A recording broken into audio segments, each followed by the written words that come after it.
from CBS Sports. High drive, center field, hit the wall, grand slam. This is magnificent. Got a fantasy question? Email fantasybaseball@cbsi.com. Get ready to win your league. Where fantasy becomes reality. Now here's Frank, Scott, Chris, and Adam.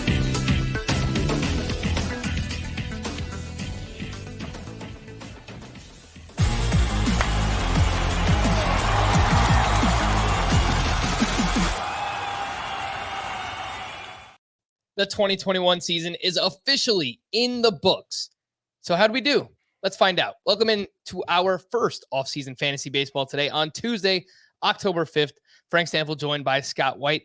And now that the dust has settled, we will take a look at top 5 at each position this year in 5x5 Roto. I'll let you know if anything stood out in head-to-head points leagues. We'll take a look at the stat leaders in each major 5x5 category, some macro level stats and trends to compare to 2019. We'll make some playoff predictions, have a little bit of fun. But Scotty, what is up? We did it. We did it. It's a new day. It's a new season right now, Frank. It's a new season. Some might say the World Series hasn't happened yet. Playoffs haven't started, therefore it is still the same season. But those somebodies are wrong. They're wrong because right here it's 2022, and you got to get used to saying 2022.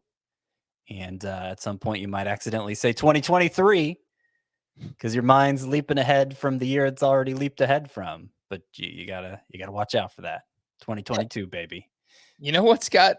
Given this offseason and what we have to expect between the CBA and the bargaining between the MLB and the Players Association, the next season that we're talking about might actually be 2023. So I won't completely rule that out. Hopefully, Hey.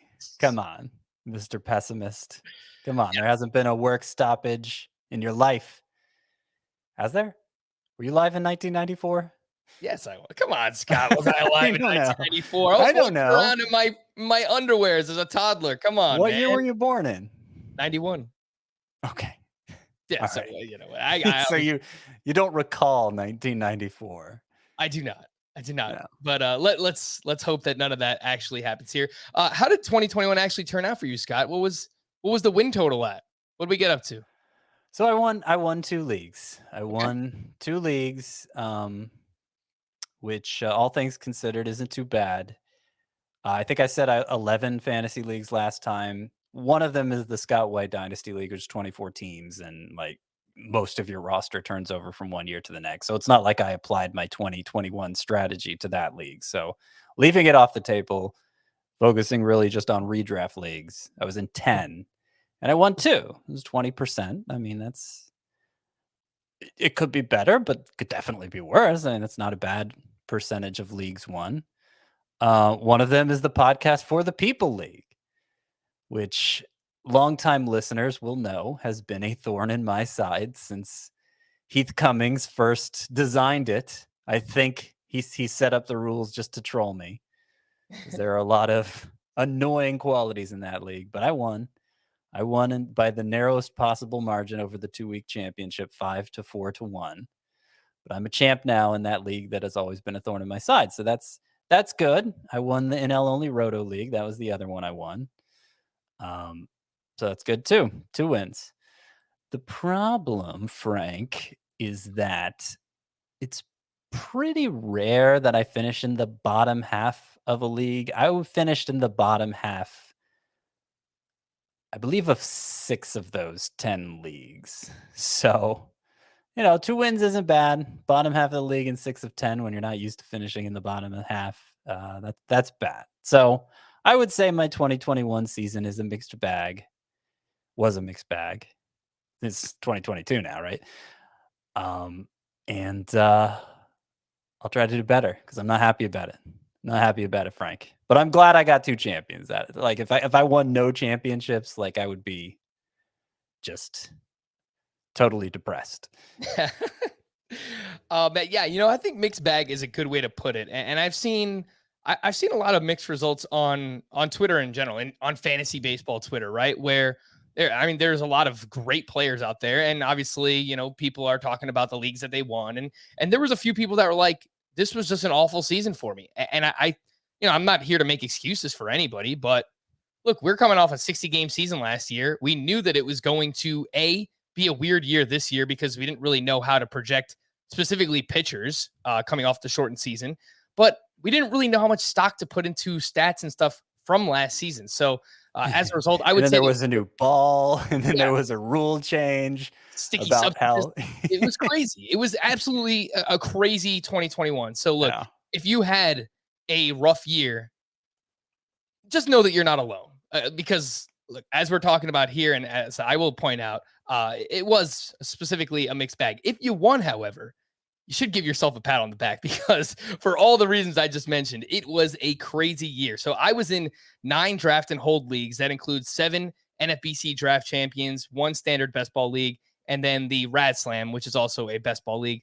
I won 2 of my draft champions. So I won 2 of those 9 draft and hold formats. And then I had 8 redraft leagues. That's not counting the Scott White Dynasty League, where my team is not very good, admittedly. And I'm going to be in a multi-year rebuild. You just took over somebody else's team. So, yeah. So I had 8 redraft leagues, not counting that one, where, you have waivers, you're setting your lineups, etc. And I won 2 of those. So I won my home league back-to-back years now. It's a 12-team head-to-head points keeper league. We keep up to 4 players per year.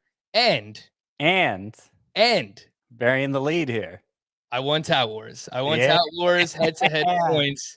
12-team league with roto-sized rosters, 2 catchers, corner infielder, middle infielder, 5 outfielders, 7 starting pitchers, 2 relief pitchers, and unlimited IL spots. So it's a head-to-head points league, but it's deeper. It's deeper than we're used to talking about for that standard-sized league. And it's cool, man. Like, it's honestly an awesome moment. And look, I'm not here to just talk about myself the entire time, but it's cool. It's very sentimental for multiple reasons, Scott. I used to travel into the city to watch Nando DeFino and Scott Engel, someone I used to work with.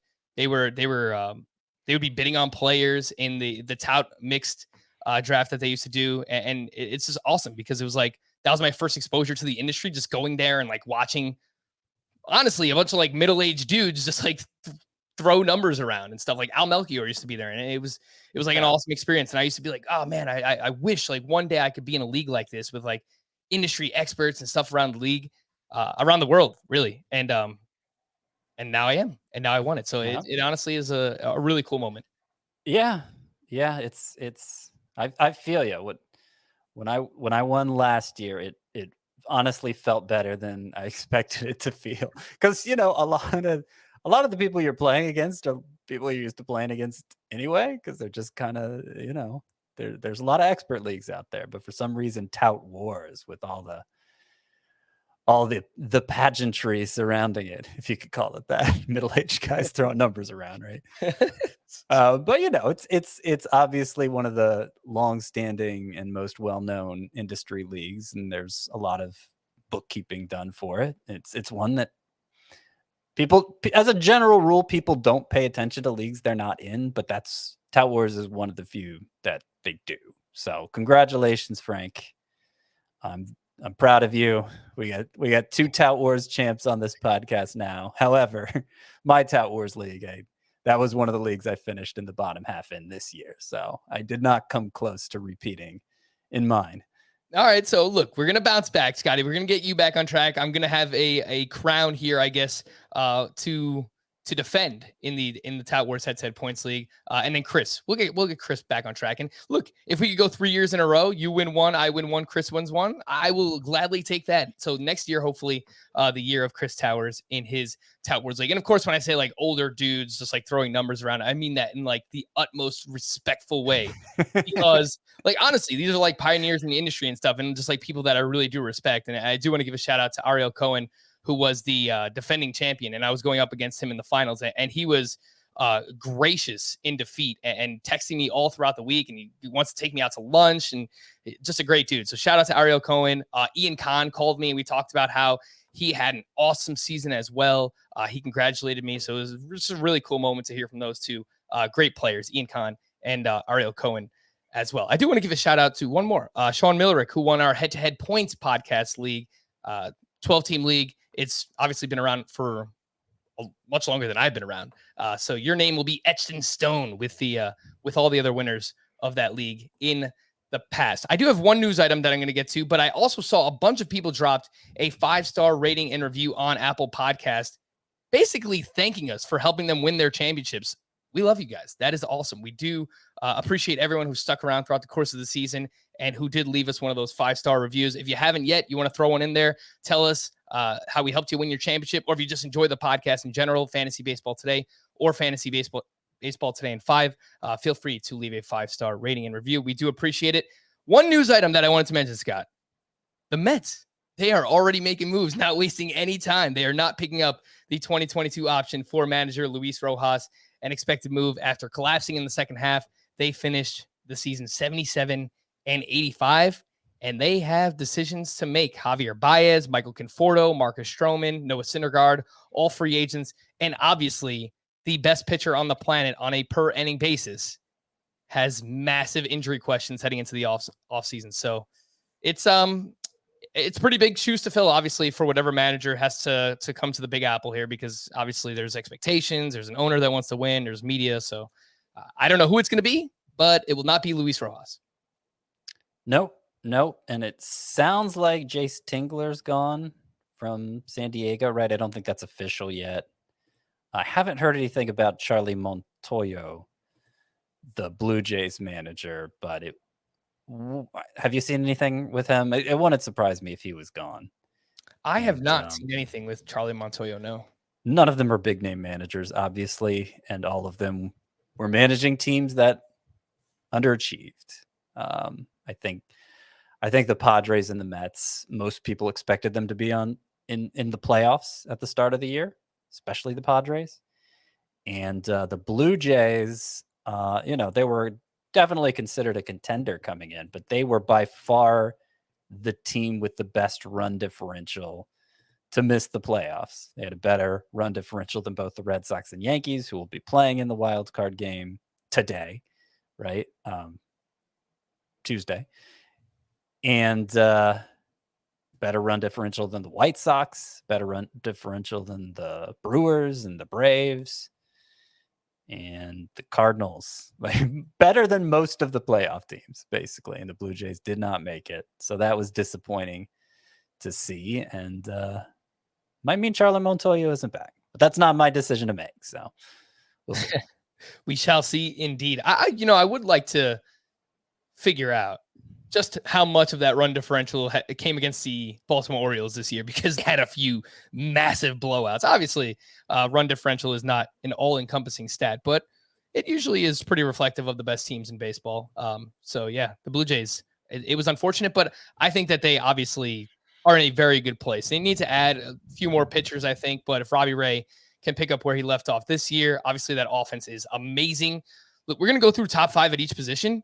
There are a lot of Blue Jays on this list. So, we will get into that now. I mean, look, they probably have the Cy Young favorite, right? And Robbie Ray, 2 of the top 3 MVP finishers, probably, and Guerrero and Simeon, and maybe the Rookie of the Year and Alek Manoah, right?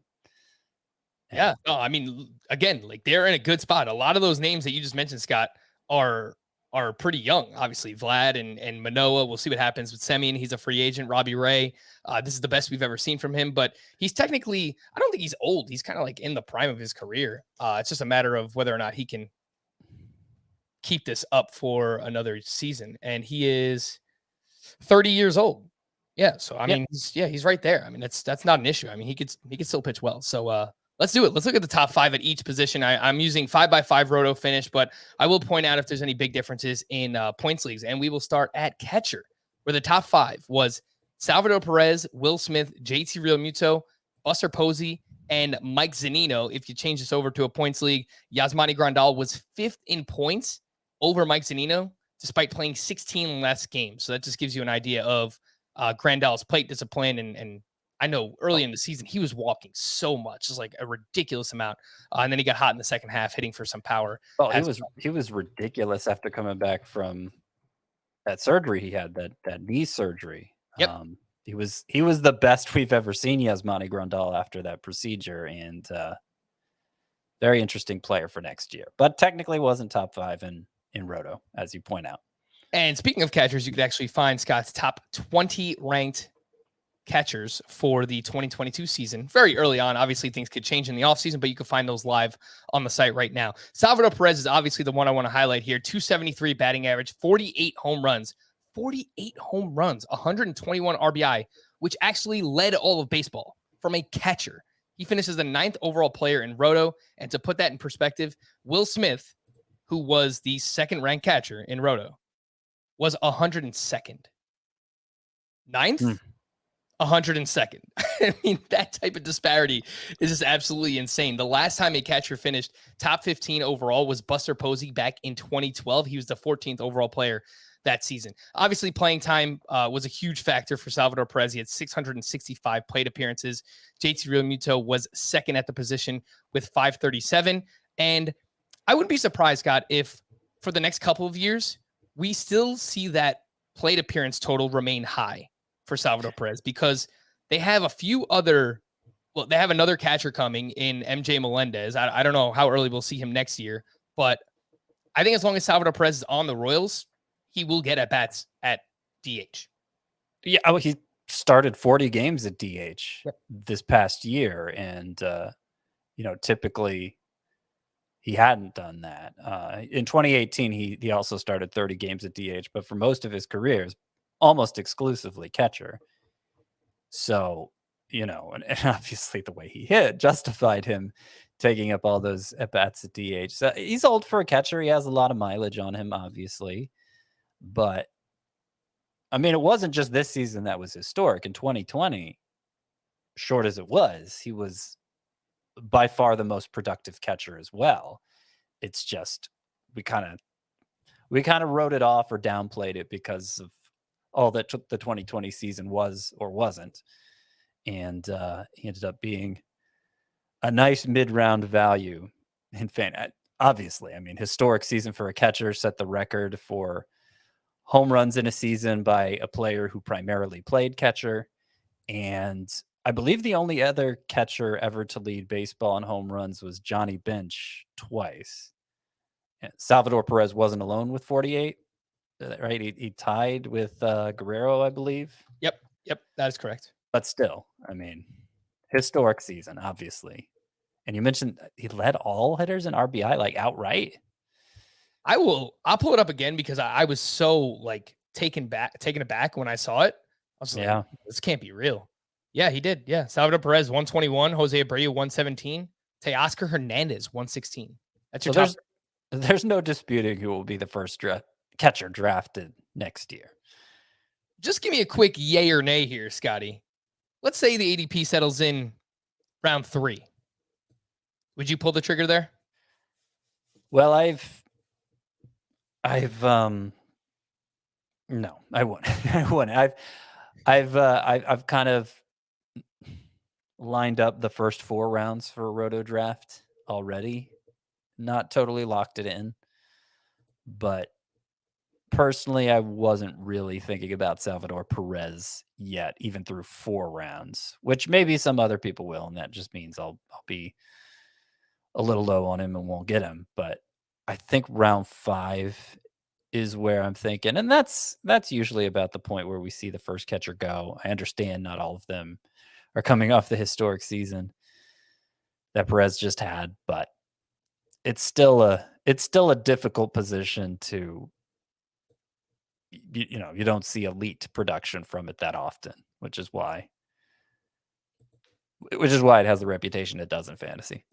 Let's move on to first base, the top 5 at the position: Vladimir Guerrero, Paul Goldschmidt, Freddie Freeman, Matt Olson, and Austin Riley technically had first base eligibility there this year. He only played 10 games, so he will not have first base eligibility next year, not on CBS at least.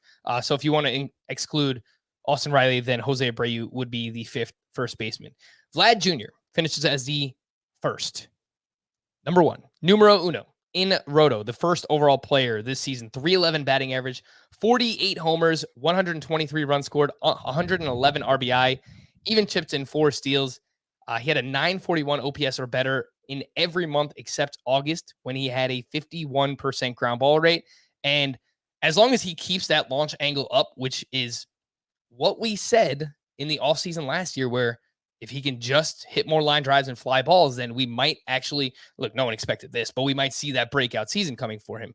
If he keeps that launch angle up, he will be a top 3 to 5 pick for years to come. I don't know how many years, but a lot of them. Yeah, he will. And that was the upside he was thought to have. It kind of all clicked at once this year for the 22-year-old, which, given how young he is, yeah, it's a very bright future. And it's rare in these modern times to see a non-base stealer finish number 1 in Roto. So that shows you the kind of year he had at bat. In fact, it looks like he led the majors in runs scored, actually. Yes. Yep. 123. Mm-hmm. Yeah, you know what's crazy? 3 Toronto Blue Jays in the top 5. Vlad Jr. 123, Bo Bichette was second with 121, Marcus Semien at 115. Man, Crazy. It's it's absolutely crazy. Run scoring machine, that run differential. Man. Yeah. Let's move on to second base. Trey Turner was the number 1 second baseman this year. Marcus Semien was second. Ozzy Albies was third. Jorge Polanco and then Jose Altuve. And if you look at points leagues, then Whit Merrifield actually sneaks in the top 5 in that format. Marcus Semien has now finished as a top 20 player overall in 2 of the last 3 seasons. And Ozzy Albies, I wanted to point out, very quietly goes 30 homers, 20 steals. He's one of 5 players to do that this year. Fernando Tatis, Shohei Ohtani, Jose Ramirez, Cedric Mullins are the other 4 that accomplished that feat. We spoke about Semien a little bit recently, Scott, and basically, I think it doesn't completely control his value, but where he signs in the offseason will have some effect on it, obviously, because if he goes somewhere like San Francisco or even back to Oakland, I guess is a possibility. I think that we have to lower him or lower our expectations, at least coming off this year where he played in 3 different venues, but they were all fantastic for offensive output. Yeah. Yeah, or Detroit. I wonder how that would play. I know. I did see, I saw a story that the Tigers are going to be in on shortstops this year, this offseason. Yeah, I saw Carlos Correa mentioned as a possibility. Obviously, he has ties with AJ Hinch, but yeah, I mean, that makes sense. The Tiger, did they technically finish second? Did they finish? No, they were third, but they were very close. 475 winning percentage. And their best 2 prospects, they haven't even debuted yet. So the Tigers are close to contending again, and I could definitely see them making a big splash in free agency. But I will point out for Marcus Semien, as long as he goes to kind of a neutral environment, I don't think I'm going to downgrade him much. I'm not going to move him out of the second round. He actually hit the majority of his home runs on the road this year. He had 21 of his 45 home runs came in August and September. I kept waiting for him to, slow down, to regress, because the underlying numbers weren't really backing up. The expected stats not really backing up what he was doing, but he just kept getting better and better as the season went on, it seemed like. So I have him firmly in my second round now as the top second baseman. Well, not the top second baseman, because I guess Trey Turner is eligible there. But obviously Marcus Semien looking like a stud. Can I jump back to first base? I know you're trying to pace us here, but I wanted to point out something that may have slipped by a lot of people. Okay. Paul Goldschmidt, second at first base in Roto. And in the prime of his career, he was a decent base stealer. He got back to stealing 12 bases, the most since 2017. He was perfect 12 for 12 on the base paths. But really, it's mostly about what he did at the plate. Turned back the clock there too. Over the final 4 months, the final 2/3 of the season, hit 322 with 25 homers and a 978 OPS. And he's somebody who I think is going to be really interesting for next year. I don't think you draft him ahead of Freddie Freeman, but Matt Olson, where does he place there? Even when you look at other positions, other like power first guys like Aaron Judge and Jordan Alvarez. So I'm thinking like the round 3-4 range in Roto. Like, does Goldschmidt belong back there? He's 34 years old, so he's in the twilight of his career, but he just had this season where he bounced back to being the guy that we knew him to be for several years, like the first round mainstay, basically. From what, 2013 to 2017, 18. I don't know. What do you think? No, it's a great question. It's a great question. My first instinct is, while everything backs up what he did, I'm looking at the StatCast page. He's 85th percentile or better in basically everything: barrel rate, average exit velocity, hard hit, xWOBA, xBA, xSlug. I mean, there's nothing in the underlying numbers. And I wonder, Scott, because you mentioned the final 4 months of the season, that's right around when the crackdown happened for sticky substances. So maybe the past couple of years, he was a victim of pitchers doing things excessively that they weren't doing earlier in his career. So that's like the first place that my mind went. And maybe he's just getting back to that player that he was. But my first instinct is to not buy a player coming off of a huge bounce back season at 34 years old and paying that price. If it does turn out to be a third or fourth round price tag, I probably would not want to do that. Just him versus like Matt Olson or even like Pete Alonso, someone else at the position. I would rather have Goldschmidt over those two guys. Over Alonso? Yeah, and over Matt Olson. Yeah. Yeah, that's how I rank them now. Specifically in Roto, yeah. Because, well, what about Goldschmidt versus Salvador Perez? Because I said Perez not until round 5. Oh, gosh. That's what I said. You didn't chime in, so. Yeah. Top worst chimp. I think I would take what I still believe to be the biggest advantage at the catcher position. I think I would lean that way with Salvador Perez, but realistically, the answer is probably neither. I don't usually invest in catcher early, and it's nothing against Salvador Perez. I think he's awesome. I don't think he's going to hit 40 plus home runs again, but can he hit 30 to 35? I think that's possible for him. It's a long way of saying I think I would go with Salvador Perez over Goldschmidt, but I don't think that I will have either. Let's move on to third base. Jose Ramirez, Rafael Devers, Austin Riley, Manny Machado, and Max Muncy, who only played 7 games at third base, so he won't have eligibility there. If you take him out, Nolan Arenado is the next name up at the position. Rafael Devers has now finished as a top 12 player overall in Roto in 2 of the last 3 seasons, and he does that even with a 751 OPS against left-handed pitching. So obviously that drags the numbers down a little bit, but it's not a hindrance enough to affect his overall production, obviously finishing as a top 12 player overall in 2 of the past 3 years. So I know you had him at the back end of round 2 in your early mock drafts, Scott, and I think that's fair. I think he's a second round bat. Yeah, I think that's what the consensus is going to be. You say he finished top 12 in Roto, but the thing is he doesn't really help in steals. He doesn't really help in batting average. Now, he's young enough, and I like the way he's trending enough that I think he could become a help in batting average, but so far he's really just been a 3-category guy, which you don't think of as placing that high or going that high. So I get to that 24th pick, and I don't really know who to put there. So I'm kind of just going with the consensus and saying Devers right now. And obviously very early in the process, these things could change. But that's where I am with it initially. I don't feel great about it.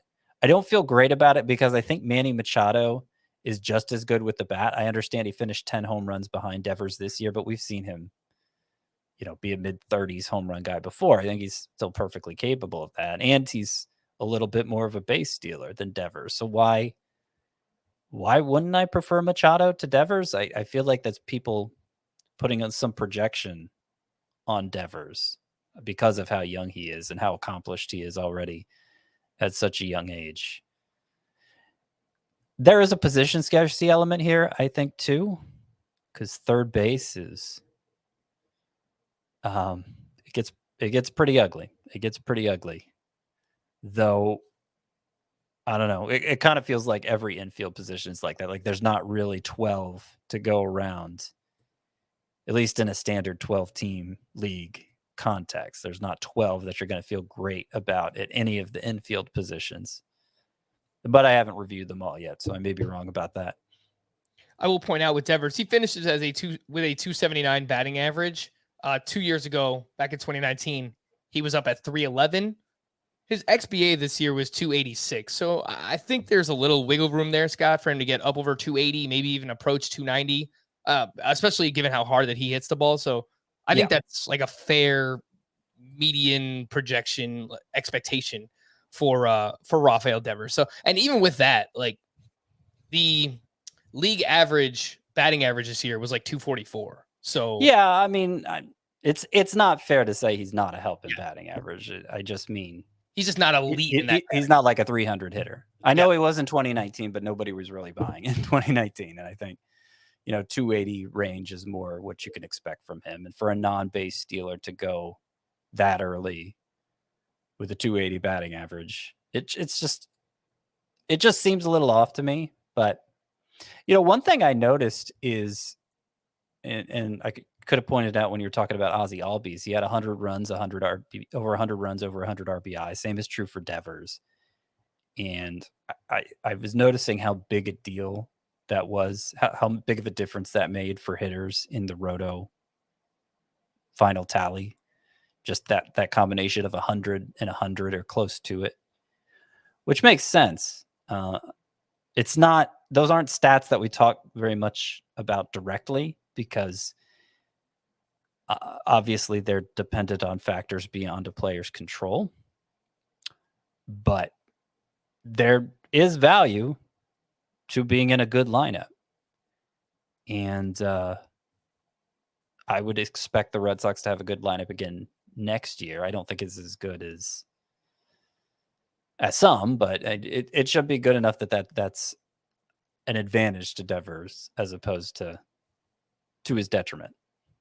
I don't know if this is fair to do, but I kind of view at this point, if I don't know if Vlad's going to do what he did this year, every year moving forward now, but even if you knock 10% of his production off from this year, I kind of feel like Rafael Devers is like slightly lesser version of Vlad Jr., right? Like a potentially elite 3-category contributor. Vlad's probably going to be better in the batting average than Devers, but I think they're pretty similar players in terms of that. They're not going to give you steals, but they're still really, really valuable players, regardless of format, honestly. Let's move on to shortstop here. Bo Bichette, Trey Turner, Fernando Tatis, Marcus Semien, and Jorge Polanco. All three of Semien, Polanco, and Turner will have second base and shortstop eligibility next year. Fernando Tatis will have shortstop and outfield eligibility next year. 4 players who finished inside the top 7 overall were at this position at shortstop. Bichette, Turner, Tatis, all setting up to be first-round picks, at least in Roto. We mentioned Bo Bichette, probably not going to be. No, he's definitely not going to be a first-round pick in head-to-head points. But, yeah, this is a really, really strong position, especially up top, Scotty. It is. Now, it's interesting that you said Semien, Polanco, Turner, all second base eligible. And I mentioned that next year I'll have a second baseman, Turner, and it going in my first round, and a second baseman, Semien, going in my second round. And I wonder how much that's going to rob from shortstop. First of all, it makes second base look better than we're used to it looking in recent years. And it might thin the herd at shortstop quicker than we've grown accustomed to as well. So that's something to keep in mind. Let's see. Did you ask me about a player specifically?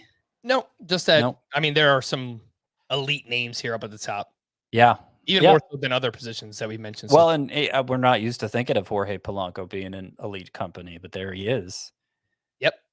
Legitimate 5-category contributor this year. Now, he's somebody I'm annoyed about the season he had because he was one of my sleepers coming into the year. I was drafting him late in a lot of Roto leagues. And, usually I give it about 6 weeks for a player to come around. He got off to a dreadful start, right? and Mhm. he was coming off ankle surgery that would, the story was it kind of wrecked his 2020. And then he was having more pain in that ankle. And so I bailed on him, I think, in every league I drafted him in. Oh, God. Late in May. I really stuck with him for a long time. But given the story about the ankle and the way he was bruising, I let him go. And then from June 1st on, Jorge Polanco hit 28 homers, stole 8 bases, had an 881 OPS. Oof. So, yeah. That wasn't great. Didn't It feel good about that. Yeah.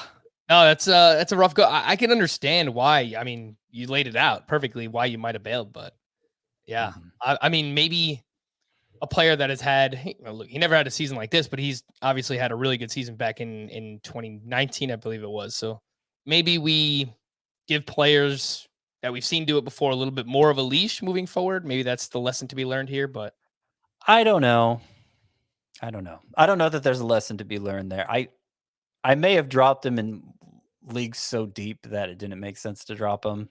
mhm. It's shallower leagues, certainly. I mean, it'd be hard to justify holding on to him when he's off to that kind of start through 2 months. And, it's not like he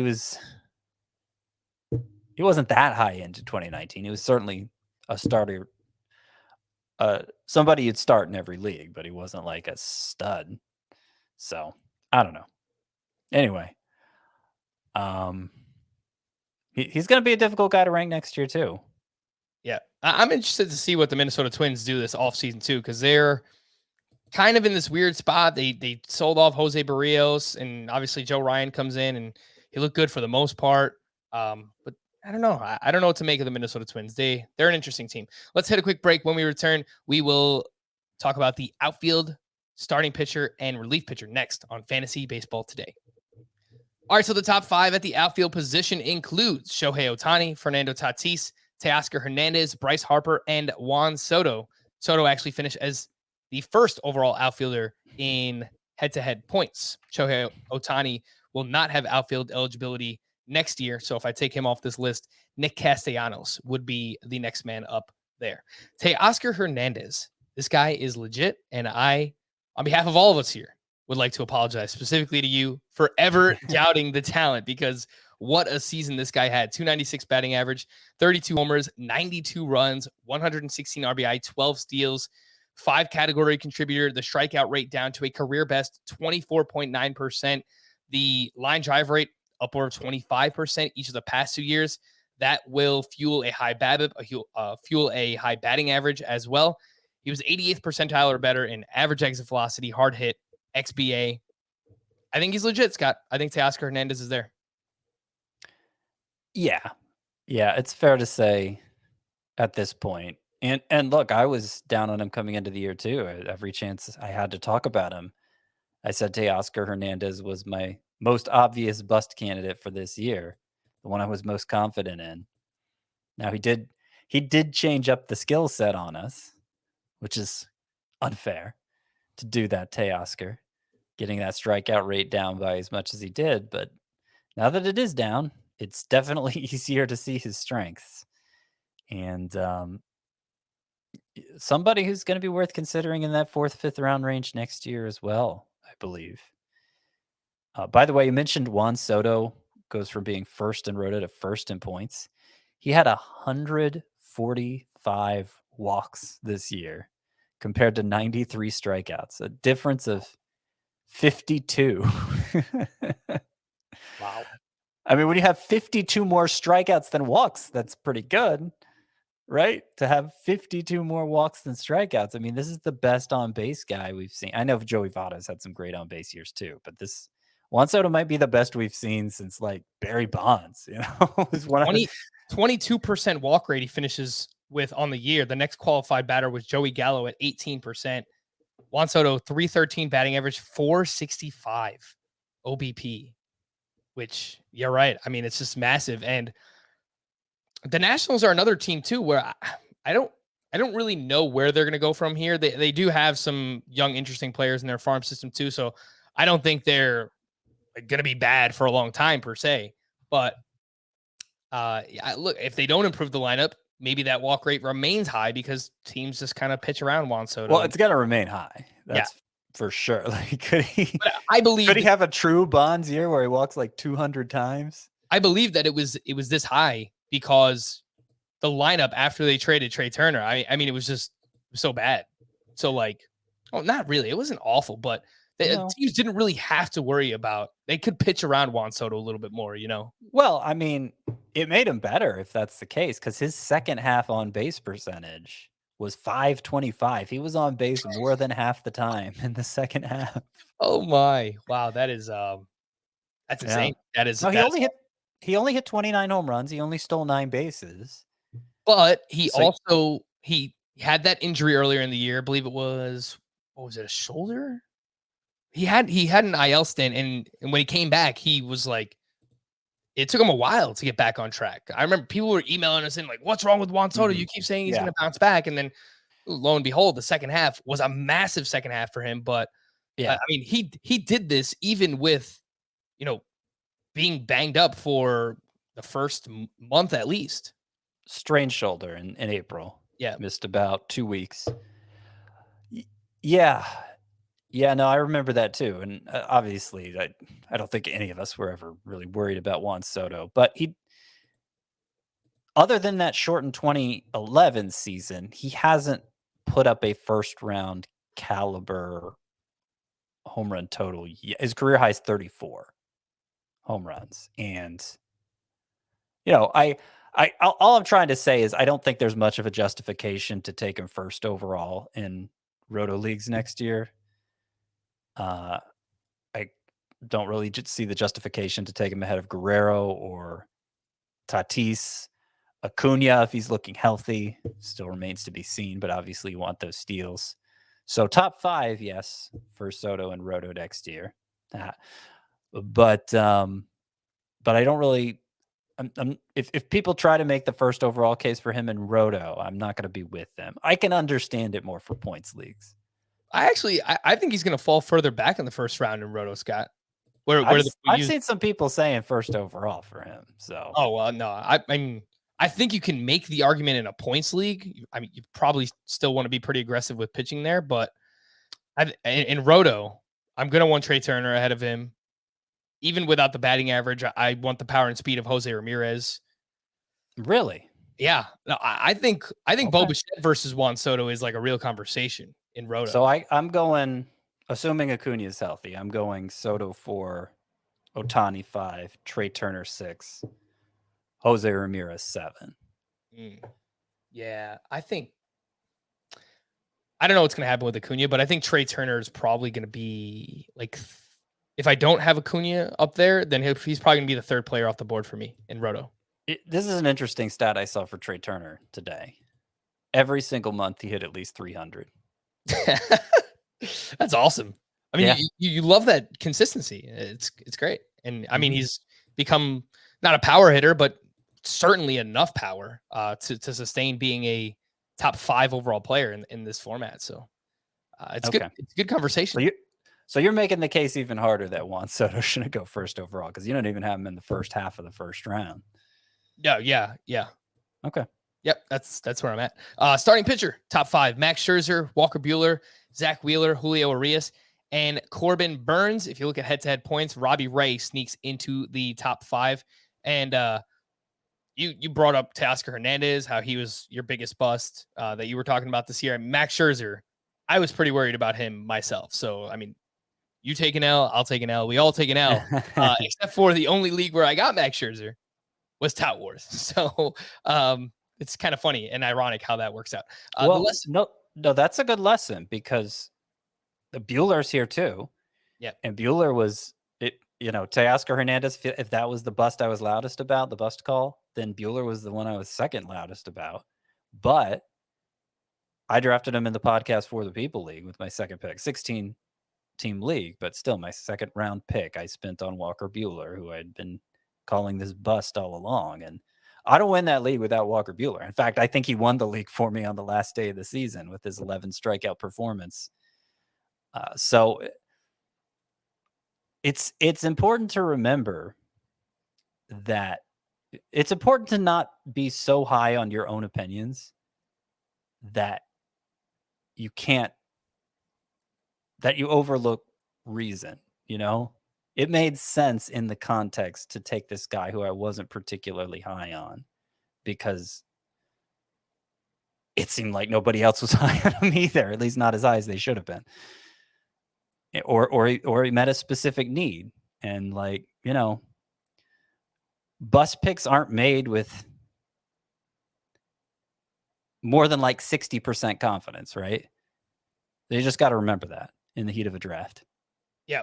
And I think to your point, it was like a very interesting circumstance how I wound up with Scherzer because Tout Wars is a salary cap draft. And I knew that I didn't want to, I typically in deeper leagues where there's more roster spots, I like to have a balanced roster. I didn't spend more than $31 on any player on my Tout Wars team.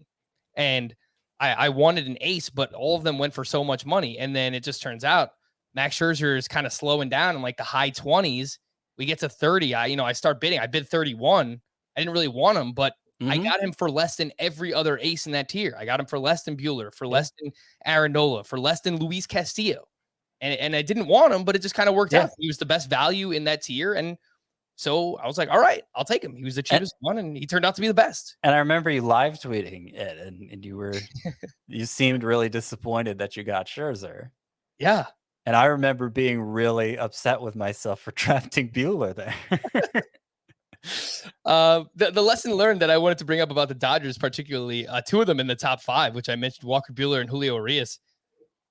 I guess just don't doubt the Dodgers starting pitchers, right? Like overall, it's easier to say now that, you know, they did something that we've never seen them do before. Coming off the shortened season, Walker Buehler, one of 4 starting pitchers with 200 innings pitched this year. Julio Urias, one of 11 starting pitchers, over 185 innings. He won 20 games. Yeah. He never would have imagined Julio Urias in his first year as a full-time starter would win 20 games. But for me, I think the lesson here, Scott, is trusting the talent. Like we knew that they were talented. Like we knew that. We knew Walker Buehler, and we said it. We were like, you know, on a per inning, on a per pitch basis, probably didn't say it as much for Urias, but we definitely said it for Buehler. Like we never doubted the talent. We just didn't know what the usage was going to be. Yeah, I don't know. This is, you know, process versus results. And it wasn't the only league where I drafted Buehler. I drafted him in at least one other league. So, you know, I didn't blind myself to the potential he offered, but I do think it was reasonable given the Dodgers' history with pitching and their pitching depth. They tended to be very careful with these young guys, and especially coming off a shortened season where nobody got any innings. I still think it was reasonable to assume that's the direction they'd go. Now, they ended up losing a lot of pitching depth, and I don't know how much that contributed to what happened with Buehler and Urias, but, you know, it didn't seem like they were taking it easy with them even early on. So, you know, I don't know. I don't know yet that I have a lesson to learn there. Just that, you know, doesn't always go the way you think it is. I'm hoping these things at starting pitcher will get more predictable coming off a more typical season. Scott, did you just put starting pitchers and predictable in the same sentence? Yeah. Because I'm sorry to break it to you, buddy, but that's never going to happen. It's just never going to happen. At relief pitcher, the top 5, Liam Hendricks, Freddie Peralta, Raisel Iglesias, Josh Hader, and Kenley Jansen. One of my bold predictions before the season was actually that Raisel Iglesias would lead baseball in saves, and he finishes with 35, tied for 5th. So not far off, but I thought it was worth mentioning there. He's an unrestricted free agent, and it'll be interesting to see where Raisel Iglesias lands this off season. And I think that's a good way to kind of transition into league leaders and trends, because I do have some stuff on saves that I want to get into, but we will start with the offensive side of things. And at batting average, Trey Turner finishes with a 328 batting average. He leads all of baseball. Home runs, we mentioned Vlad and Salvador Perez up at 48. RBI, Salvador Perez, 121. Jose Abreu was second with 117. Runs scored, Vlad Guerrero, 123. Also mentioned 3 of the top 5 runs scored leaders this year were from Toronto. Vlad, Bo Bichette, and Marcus Semien. Your steals leader, Starling Marte with 47. It's just crazy. Like as soon as he was running a lot in Miami, but once he got to Oakland, it was like this guy's hair was on fire. Like he was just running every opportunity that he had. Also, by the way, I don't want to rub salt in the wound for Athletics fans, but he gave up Jesus Luzardo and don't even go to the playoffs. That's gotta hurt. I mean, look, hey, the same thing happened for Toronto, right? They do have Barrios for another year. Yeah, so. they have Barrios for another. Like Marte's, I assume he's gone. I doubt Oakland will be re-signing him. We'll see. Yeah, I mean, typically they don't spend a lot of money in free agency. I don't know how much, what kind of contract Starling Marte is going to demand, but he's going to be an interesting name too because an older player, much like Paul Goldschmidt, who is coming off a career season, at least in terms of batting average and steals. So, do you want to buy in on that? I could see in a roto league, there's going to be people advocating to take Starling Marte as early as the second round. Yeah. So. I got him in round 3. Okay. I'm going to try. We'll see if I stick to this, but right now I'm thinking I'm going to try not to intentionally pursue stolen bases in a roto league because I just didn't have enough of the other offensive categories. And like stolen base is a category where it seems like it's pretty easy to accidentally finish 8th, Yep. Not finish dead last just because you're dealing with such small numbers to begin with. So Starling Marte seems like the kind of player I'm not going to draft next year. If I get a great base stealer in round 1, well, he does everything else well, so I'm not going to turn him down, but it's not going to be something I'm intentionally pursuing. All right. On the pitching side of things, Julio Urias, we mentioned 20 wins. He led baseball strikeouts. Robbie Ray was first with 248. Zach Wheeler finishes just 1 strikeout behind him with 247. Your ERA leader at starting pitcher, Corbin Burns, 2.43. And at relief pitcher, Aaron Loop, who is a left-handed reliever for the New York Mets. Josh Hader was second behind him at 1.23. Your whip leader, Max Scherzer, 0.86 among starting pitchers. And at relief pitcher, Liam Hendricks had a 0.73 whip. Your saves leader was Mark Melancon, who finished with 39. It was the first time since 1982 that we didn't have a reliever with at least 40 saves in a full season. So obviously there was the strike short in 1994, and then last year, which was only 60 games.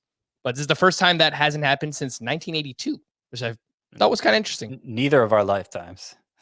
Yeah, that's true.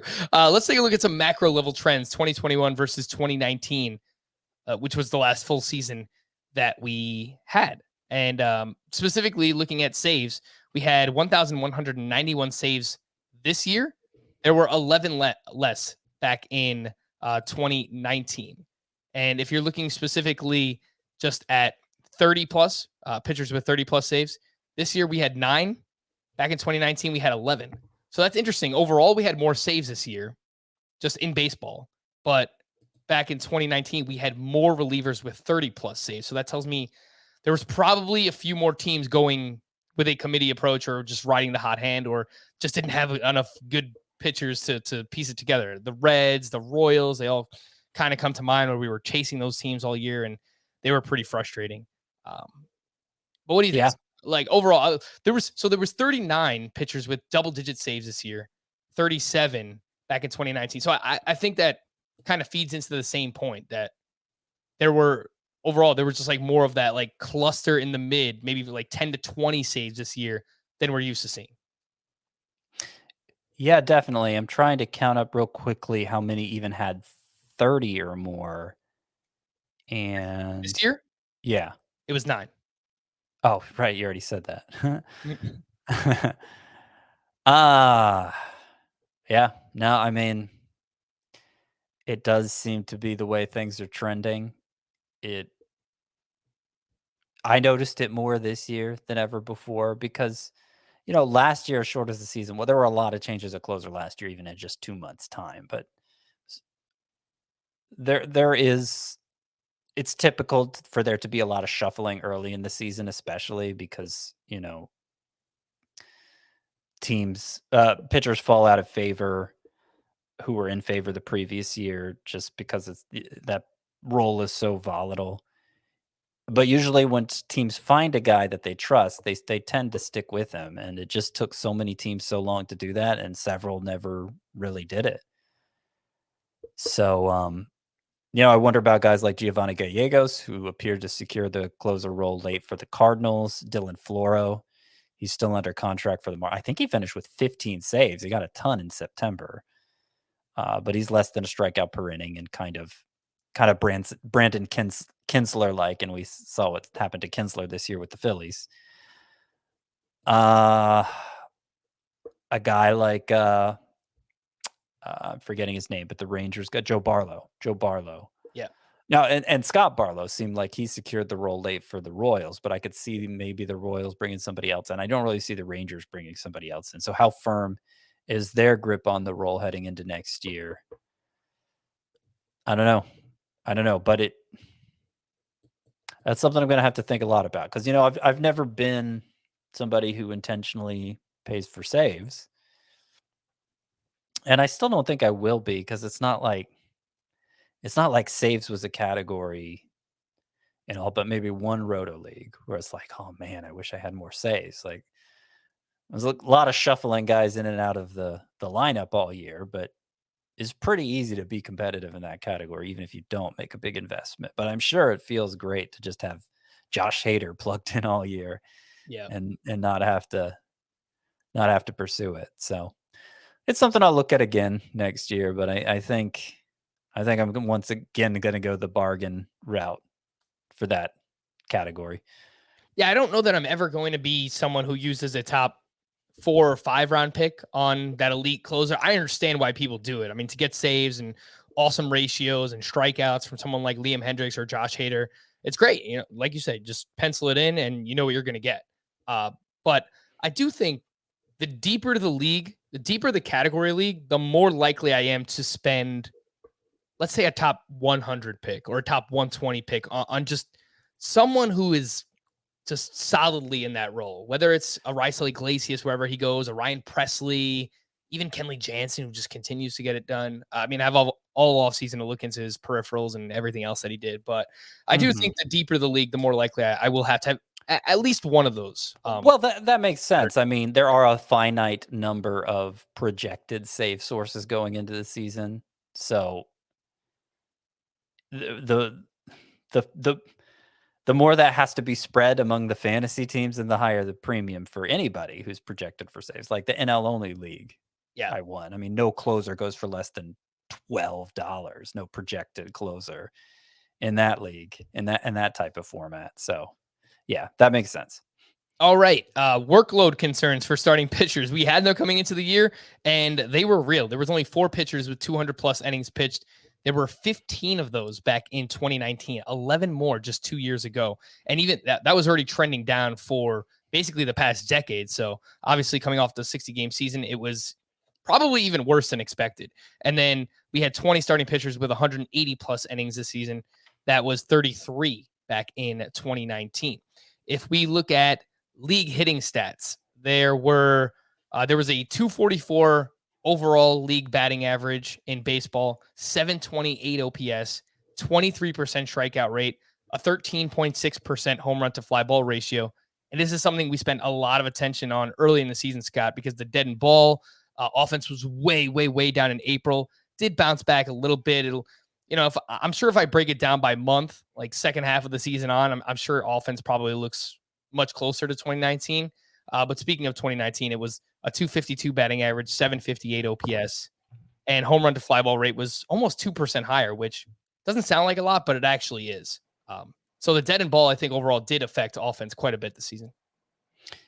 Yeah, but let's put it in perspective because 2019 was the extreme end of the juice ball era. The juice ball era began in the second half of 2016.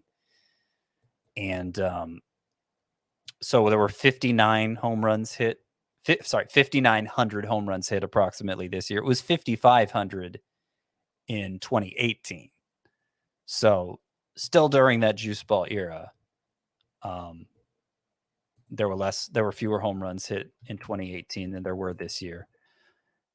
In 2017, there were 6,100 hit. So it's pretty close to that. It's pretty close to what we saw in 2017, a little less than what we saw in 2017. But still, like an era where there are a lot of home runs being hit. it feels like maybe the distribution wasn't as even. Like there wasn't as many like scrubby middle infielders hitting 20 plus home runs. But I haven't actually looked at that yet. That's just kind of how I perceived it. Well, if you look at 30 plus home run hitters, just in general, not just for scrubby middle infielders, but there were 43 with 30 plus homers this year compared to 58 back in 2019. So that's a pretty big disparity. 15 more hitters with 30 plus home runs. And if you look at steals overall, there were 19 with 20 plus this year. There were 21 back with 20 plus back in 2019. And it looks like there was 67 steals less just across baseball this year. So steals are trending down. It wasn't as big of a drop off this year compared to 2019 as maybe we had expected, but it was actually pretty similar when I looked at the distribution of steals, at least, a couple of days after the season has ended. Let's wrap up here, Scott. Of course, it's our first offseason podcast. We're already going over an hour because, why not? We like to give the people content, Scott. That's what they want. But this is what people can expect in the offseason. Tuesdays, Thursdays, typically I imagine we'll go less than an hour. But your postseason predictions, what do you got here, Scotty? Give me let's start with wild card winners, right? We got the Yankees against the Red Sox. Gosh, I'm going to be an absolute mess. We're recording this Monday night. It's releasing on Tuesday. I'm going to be a mess all day, all night, Scott. It's very scary. Yankees against the Red Sox, Dodgers against the Cardinals. Who you got? Yankees against the Red Sox. Okay, the wild card games. I will go. I will go Dodgers. That's the easy one, right? The Dodgers. Yeah, man, it would stink if the Dodgers were eliminated that early. I mean, not for any team in the NL, but it certainly would not stink for Cardinals fans. And I'll go with the Yankees. Yankees, Dodgers. Oh, my goodness gracious. Correct answer. I appreciate it, Scott. All right. Who you got in the ALCS? Who you got in the NLCS? So I see the Braves beating the Brewers, and I don't think that's just the homerism talking. Certainly the Brewers could beat the Braves. By the way, I'm with you. I have Yankees and Dodgers as wild card winners. Okay. So I'll put the Braves in the NLCS, and I'll put the Dodgers in the NLCS rematch from last year. The Dodgers. And unfortunately, I see the Dodgers winning again. So sounds about right. Yeah. I have the Dodgers going to the World Series. Yes, likewise. I actually have them facing the Brewers in the NLCS. I'm sorry, Scott. I do think it's going to be a close series. I think we get 5 games between the Braves and the Brewers. Braves actually finished with a higher run differential than the Brewers. Ooh, FWIW. That's spicy. Nice little stat to know there. I think that combination of Burns and Woodruff is just going to be really, really tough for most teams. I can see the Brewers giving the Dodgers some trouble. It depends on Charlie Morton and Max Fried continuing the way they closed out the season. Because the way they closed out the season, I think they can match those guys, and then the offense will come through. That's what I'm hoping. All right, so I've got the Dodgers over the Brewers. I have the Dodgers in the World Series. Who do you have in the ALCS? Who do you have winning it all? So the ALCS, I have the Astros and the Rays in the ALCS, and how dare you? I'm gonna put the Astros in. Ooh, you want chaos? Yeah. You want controversy? Man, yeah, that's gonna be brutal. Dodgers, Astros. The Dodgers, even as the defending World Series champions, their fan base, and I suspect maybe their roster may not be over what they feel like was a fraudulent World Series loss to the Astros a couple years ago. Oh, Scott, it's never over. It's never over. I feel like as the reigning World Series champion, I feel like you can kind of let that stuff go. Never. Okay. Never. Those scoundrels, those cheaters, those Houston Astros. Who do you have winning it all? Astros or Dodgers? Dodgers. Yeah, me too. I have Tampa Bay, and actually I have the White Sox in the ALCS. I have the White Sox going all the way to the World Series. See, the thing that's weird about the Rays Is there 1 and 2 McClanahan and Boz? That would be the junkiest starting rotation ever to pull off a World Series win. But I mean, it's not like their team-wide pitching stats are bad. So No. They made it work during the regular season. They certainly do. They always do. They have an amazing bullpen. They'll piece it together. I have no doubts about that. I do think Tampa Bay, if the Yankees win, I do think Tampa Bay winds up beating the Yankees. They've had their number the past couple of years. The White Sox, they've been a great story all season. I feel I don't know what their record was in the second half. I feel like they kind of cooled off in the second half overall, but they still do have a great lineup. They have good pitching. They have a really, really strong bullpen. So I think that could be a very close series as well between the Rays and the White Sox. White Sox, Dodgers World Series. Dodgers in 6. That'll do it. For Scott, I am Frank. Thank you all for listening and watching Fantasy Baseball today. We'll be back again on Thursday. Bye-bye.